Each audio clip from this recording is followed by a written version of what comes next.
አሰላሙ አለይኩም ወራህመቱላሂ ወበረካቱ። ውድ እህትና ወንድሞቼ በቂያማ ቀን ፀሐይ ወደ ምድር በጣም የምትቀርብበት ጭንቀት እና ፍርሃት ዓለምን የሚሞላበት በጣም አስፈሪ ቀን ነው።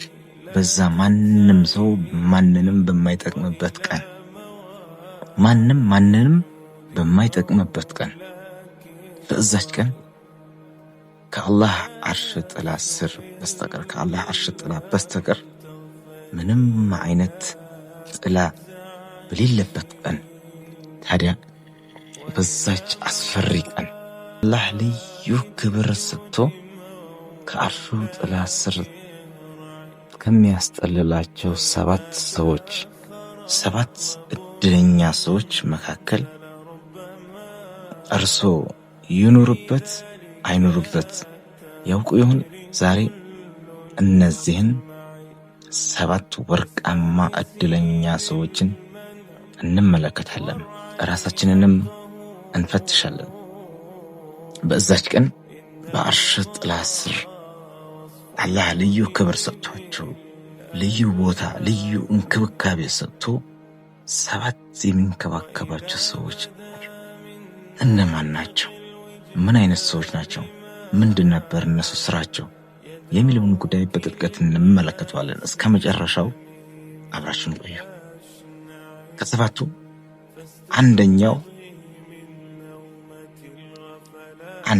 በአንደኛ ደረጃ ከሁሉም በፊት ቅድሚያ የሚሰጠው ለፍትሃዊ መሪ ነው፣ ወይንም ኢማሙን አዲል።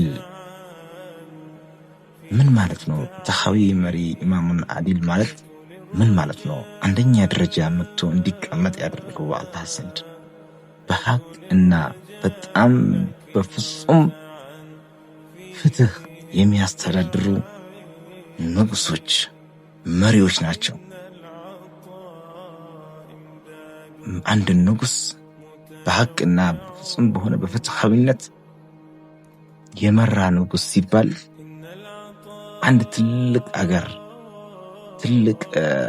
ወይንም ዓለምን ንጉስ ሆኖ ያስተዳደረ ማለትም ብቻ አይደለም። ያም የሀገር መሪ ሊሆን ይችላል። ነገር ግን ይህ ፍትህ ማለት የአንድ አገር ጠቅላይ ሚኒስትር ሆኖ የመራ ብቻ ማለትም አይደለም።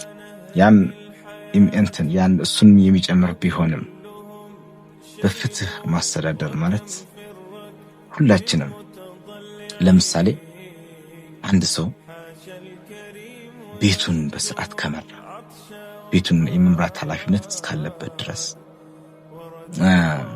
በስራ ቦታው በስራ ላይም በእሱ ስር ያሉ ሰራተኞችንም ሆነ እሱ የሚያስተዳድራቸው ሰዎችን በፍትህ ከመራቸው ይህ ሰው ፍትሃዊ ወይንም አዲል መሪ በመባል ይታወቃል። ፍትሃዊ መሪ ለመሆን ንጉስ መሆን አይጠበቅም። ወይንም የአንድ ሀገር ጠቅላይ ሚኒስትር፣ የአንድ ሀገር ንጉስ፣ ፕሬዝዳንት መሆን ሳይጠበቅም ቤታችን ውስጥ በእኛ ስር ያሉ እኛ መሪ ሆነን የምናስተዳድራቸው ሰዎችን በፍትሃዊነት ከመራን በዛች ቀን አንደኛ ደረጃ ተሰጥቶን አዲል መሪ ተብለን በአርሽ ጥላ ስር እንጠለላለን። ይህ አንደኛው ነው። ሁለተኛ በአላህ ስብሓንሁ ወተዓላ ኢባዳ ተኮትኩቶ ያደገ ወጣት ነው። ሱብሃንአላህ። ወጣትነት ማለት የጥንካሬና የስሜት መባለጊያን ጊዜ ነው። ነገር ግን ወጣትነቱን በዱንያዊ በሆኑ ነገሮች ሳይታለል በጨዋታ ሳያባክነው አላህን በመፍራት በሶላት ላይ ያሳለፈ ወጣትነቱን የተለያዩ ነገሮች ጋር ሄዶ ብዙ ነገር ማድረግ እየተቻለ ግን አላህን ፈርቶ በኢባዳ ያሳለፈን ወጣት ይህ ወጣት በቂያማ ዕለት ሁሉም ሰው ወይኔ ወይኔ በሚልበት በዛች ዕለት ልዩ የሆነ ጥላ አለው። በአርሽ ጥላ ስር በሁለተኛ ደረጃ መጠለያ ከሚሰጣቸው ሰዎች ሁለተኛው ሰው ይህ ሰው ነው። በሶስተኛ ደረጃ ልቡ ከመስጊድ ጋር የተንጠላጠለ ሰው። ልቡ ከመስጊድ ጋር የተንጠላጠለ ሰው ማለት መስጊድ ገብቶ ከመስጊድ ሰላቱን ሰግዶ ወጥቶ ወደ ቤቱ ሄዶ ሰላት ደርሶ ወደ መስጊድ እስኪመለስ ድረስ እጅግ በጣም መስጊድን የሚናፍቅ፣ ከመስጊድ ወጥቶ እስኪመለስ ድረስ ልቡ መስጂድን የሚናፍቅ፣ የሰላትን ጥሪ ሲሰማ በፍጥነት መልስ የሚሰጥ እና ከመስጊድ ጋር እጅግ በጣም ጥብቅ ቁርኝት ያለው አማኝ ይህ ሰው ሶስተኛ ደረጃ በዛች ቀን በአርሽ ጥላ ስር ከሚከለሉ ሶስተኛ ሰዎች አንዱ ይህ ሰው ነው። አራተኛ ለአላህ ብሎ የተዋደዱ ጓደኛሞች። ለአላህ ብሎ የተዋደዱ ጓደኛሞች ለመሬታዊ ለምድራዊ ጥቅም ወይንም ለገንዘብ ብሎ ሳይሆን ወዳጅነታቸው የተመሰረተው ለአላህ ብሎ የተገናኙ፣ ሲዋደዱም ለአላህ ብለው፣ ሲለያዩም ለአላህ ብለው፣ በሁሉም ነገራቸው በሁሉም ህይወታቸው በወዳጅነታቸውም በሁሉም ነገራቸው ላይ ለአላህ ብለው የሚያደርጉ ጓደኛሞች ሲለያዩም ሲገናኙም ሲዋደዱም ሲጣሉም በምንም ሁኔታቸው ላይ ለአላህ ብለው የሚያደርጉ ጓደኛሞች እነዚህ ሰዎች ለአላህ ብለው የነበሩ ጓደኛሞች ነገ በአርሽ ጥላ ስር መጠለያ ከሚሰጣቸው ሰዎች አንዱ ናቸው።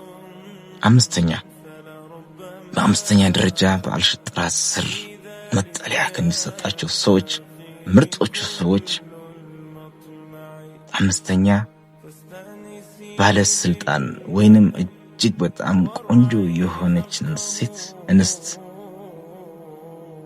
ለዝሙት ጠርተው ወይንም ለዝሙት ጋብዘው እኔ አላህን እፈራለሁ ያለ ሰው ወደ ወንጀል የሚገፋፋ ነገር ሁሉ ተመቻችቶለት፣ ማለትም ማድረግ ቢፈልግ ማድረግ እየቻለ ብዙ ነገር ተመቻችቶለት፣ ግን አላህን ፈርቶ እኔ አላህን እፈራለሁ ይህን ነገር አልቀርብም አልጠጋም፣ በስልጣኗ ሳይታለል በቁንጅናዋ ሳይታለል አላህን ፈርቶ እኔ አላህን እፈራለሁ ብሎ እና አላህን በመፍራት ብቻ ከዝሙት የጠበቀ ጀግና ሰው፣ ይህ ሰው በጣም የተከበረ ቦታ ይሰጠዋል። በዛች ቀን በአርሽ ጥላ ስር ምርጥ ተከብሮ ተወዶ የተከበረ ቦታ የሚሰጠው አንደኛው ሰው ይህ ሰው ነው። አምስተኛው ሰው ዝሙት ማድረግ የቻለ በጣም ቆንጆ ሴት ነች፣ ባለስልጣን ሴት ነች፣ ሁሉም ነገር አመቻችተለት ጋብዛው፣ እሱ ግን አላህን ፈርቶ እኔ አላህን እፈራለሁ ብሎ አላህን በመፍራት ከዛች ነገር የራቀ ሰው ጀግና ሰው ተብሎ ሽልማት ይሰጠዋል በዛች ቀን። ስድስተኛው ሰው ግራ እጁን ሳያቅ በቀኝ እጁ መስዋዕትን ወይንም ሰደቃ የሚሰጥ ሰው። ምን ማለት ነው? ግራ እጁ ሳያቅ ቀኝ እጁ ሳያቅ ወይንም ግራ እጁ ሳያቅ በቀኝ እጁ ሰደቃ መስዋዕትን የሚሰጥ ሰው ማለት መስዋዕት ሲሰጥ ሰደቃ ሲሰጥ ማንም ሰው ሳያቅበት ተደብቆ ሰደቃ የሚሰጥ ሰው ሲሰጥ ለአላህ ብሎ ብቻ የሚሰጥ መስጠቱም ለአላህ ብሎ ብቻ ሰው እንዲያይለት ወይንም ሰው እንዲያሞግሰው እከሌ እኮ እንዲያደረገ እንዲባልለት ምናምን ሳይሆን ተደብቆ አንድ እጁን እንኳን ሲሰጥ አንደኛው እጁ ቅናት ያው ማለት ምንድነው ዞሮ ሰዎች ሳያዩት እንደማለት ነው። ወደ ቀልቡም ተመልሶ እንዲያደረኩኝ እንዴ ብሎ ሳያስብ በኸይር ለአላህ ብሎ ብቻ አድርጎ መስዋዕት የሚሰጥ ሰው ይህም ሰው ነገ በአርሽ ጥላ ስር በክብር ከሚከለሉ ሰዎች አንዱ ነው። ከሚጠለሉ ሰዎች አንደኛው ነው። ሰባተኛና የመጨረሻው ሰው በብቸኝነት አላህን አስታውሶ አይኖቹ በእንባ የሚረኩ ሰው ነው። ምን ማለት ነው? ተደብቆ ቁጭ ብሎ ብቻውን ሆኖ ወንጀሉን ያስታወሰ አላህን ያስታወሰ አላህን የናፈቀ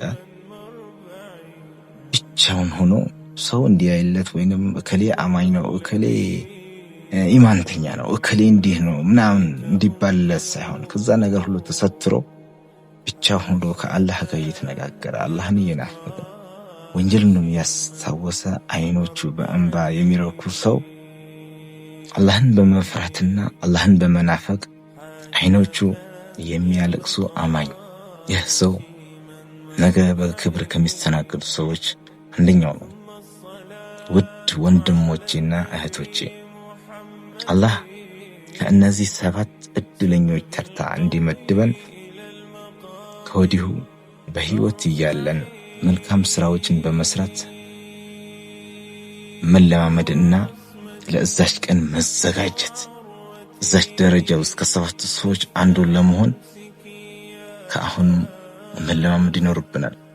ውድ ወንድሞቼና እህቶቼ ከእነዚህ 7 ሰዎች የትኛውን ለመሆን መረጣችሁ? ወይንም የየትኛውን ምርጥ ሰው ተግባር ለመተግበር ወሰናችሁ? ለመተግበር አልገባችሁ? ሐሳባችሁን በኮሜንት ሳጥን ላይ አስቀምጡልኝ። ኢንሻአላህ እኔ የዚህኛው ቁጥር ወይ 3ኛው ወይ 1ኛው ወይ 2ኛው ሰው ተግባር ሰርቼ በእዛች ቀን ከ7ቱ ምርጥ ሰዎች አንዱ ሆኜ በአርሽ ጥላ ስር ለመጠለል ኢንሻአላህ ነይቻለሁ ብላችሁ በኮሜንት ሳጥን ውስጥ አስተያየታችሁን አስቀምጡልኝ። ቪዲዮንም ላይክ ሼር በማድረግ አካውንቴንም ሰብስክራይብ በማድረግ የእኔ ቤተሰብ ሁኑ። ወሰላሙ አለይኩም ወራህመቱላሂ ወበረካቱ።